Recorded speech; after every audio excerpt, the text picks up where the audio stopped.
Near the coast huge chunks of ice break off from the glaciers. Coast के पास बड़ा टुकड़ा हमारा आइस के रूप में ब्रेकिंग होती है उसकी, जो कि ग्लेशियर से स्टार्ट होता है। These ice chunks flow into the sea. ये जो आइस के टुकड़े होते हैं वो सी के अंदर फ्लो करते हैं आइसबर्ग के रूप में। The iceberg are very dangerous. Iceberg जो होते हैं काफ़ी डेंजरस होते हैं। As they are not seen due to thick fog, जो कि थिक फॉग की वजह से हमें दिखाई नहीं देते।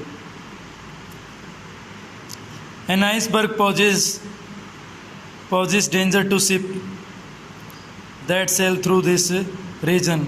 आइसबर्ग की वजह से शिप्स को यहाँ पर यहाँ से जाना शिप्स के लिए मुश्किल होता है।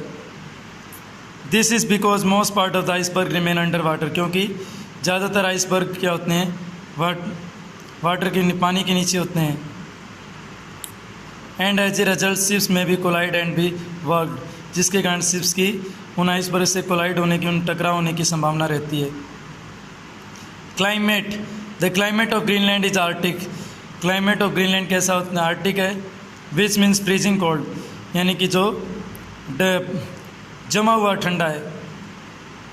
Snow storms cold blizzards, snow storms को ब्लिजार्ड्स कहते हैं, are common feature. This storm start and come very suddenly. इस तरह के स्टॉर्म्स आते हैं और जल्दी से आते हैं। The winters are long and dark. इसके अंदर arctic region and Greenland region के अंदर विंटर्स लंबी होती हैं और डार्क होती हैं। The sun does not rise above the horizon. Sun और अपने ओरिजन से ऊपर राइज नहीं होता है। The sun is not seen for several weeks. Sun को काफ़ी समय तक, काफ़ी वीक्स तक हम नहीं देख सकते यहाँ पर। Hence they are days of continuous darkness. यहाँ पर ऐसे डार्कनेस के दिन मिलते हैं, पूरे दिन अंधेरा रहता है।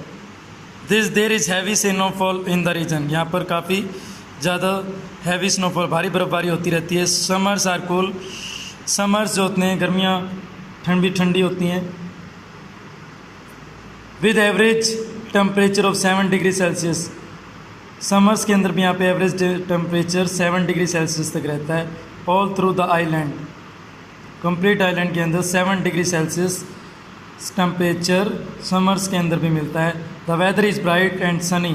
यहाँ का वेदर ब्राइट और sunny, specially in the coastal area. Coastal area, Greenland के कोस्टल एरियाज़ के अंदर वेदर जो सनी और ब्राइट मिलता है। In summers the sun does not even set even at midnight. Summers के अंदर सन सेट नहीं होता है। Sun does not set, midnight के बीच में भी सन सेट नहीं होता है।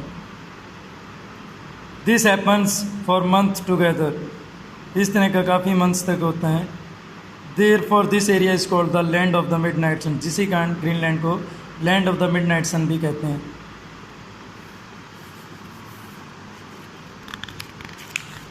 Now we study next one. Next one is plants and animal. What type of plants and animals we found in the Greenland? Greenland is covered with ice and its cold climate. Greenland जो अपनी ice और अपने cold climate से घिरा हुआ है, does not allow any vegetation to thrive. यहाँ पर किसी तरह की वेजिटेशन को अपन डेवलपमेंट बहुत मुश्किल से हो पाती है।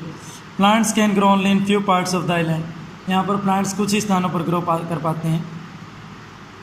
The vegetation consists mostly of grasses. Vegetation के अंदर ग्रासेस मिलती हैं, मॉसेस, लिचन्स मिलते हैं, स्मॉल श्रब्स एंड ट्रीज मिलती हैं। Plants life is very short. यहाँ की प्लांट लाइफ काफ़ी शॉर्ट रहती है। Very few trees are found. बहुत कम यहाँ पे प्लांट्स मिलते हैं। These trees are stunted. उनकी ग्रोथ रुकी रहती है। And most of them bear berries that are an important source of food for animal. Berries यहाँ का इम्पोर्टेंट सोर्स ऑफ फूड है एनिमल के लिए। In summers herbs grow in some places. Summer के अंदर हर्ब्स ग्रो करती हैं कुछ एरिया के अंदर। In the spring season we can see some flowers. Summer spring season के अंदर कुछ फ्लावर्स को भी हम देखते हैं जिनकी डेवलपमेंट होती है। The summers as well as spring season are very short in Greenland. Summers और स्प्रिंग सीजन ग्रीनलैंड के अंदर बहुत छोटे होते हैं। As there are no forest the wood is brought from other countries. यहाँ पर कोई फॉरेस्ट एरिया नहीं है और लकड़ी भी नहीं मिलती है जो भी दूसरे कंट्री से लाई जाती है।